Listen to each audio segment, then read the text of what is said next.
C'est lui. C'est lui qui veut inventer une nouvelle relation entre la ville et la nature. Il ne veut rien bouleverser, il veut s'appuyer sur l'existant. Il ne modifie rien du réseau urbain. Il l'utilise tel quel pour y imbriquer un réseau végétal parallèle.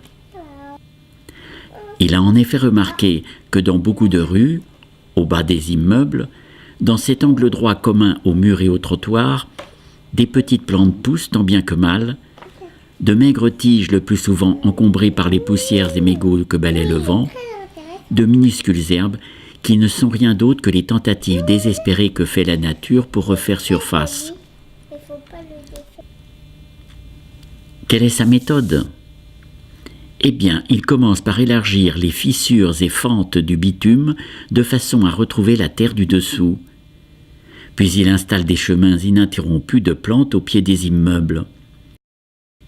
Une multitude de micro-jardins linéaires surgissent ainsi, tous reliés entre eux sans autre coupure que celle imposée par les traversées des rues. À coup sûr, les riverains de ces rues prennent vite plaisir à soigner ces plantes. D'autant plus que les problèmes d'arrosage se résolvent d'eux-mêmes par suite de l'universelle présence des caniveaux. Des caniveaux qui sont bien sûr aménagés en conséquence. C'est-à-dire que le stationnement des voitures s'effectue de telle façon, soit que les pneus ne risquent pas de bloquer le passage de l'eau, soit qu'au contraire, grâce à des rigoles creusées dans le trottoir et convenablement dirigées, les pneus dévient l'eau vers le bas des murs.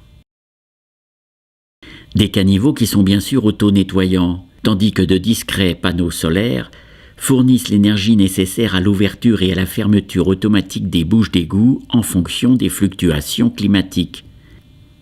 Projet par conséquent facile à mettre en œuvre rapidement d'un rhizome mouillant accompagnant constamment un rhizome verdoyant, chaque caniveau étant relié à un autre caniveau, et ainsi, de caniveau en caniveau, rue après rue, l'eau s'écoulant jusqu'au fleuve.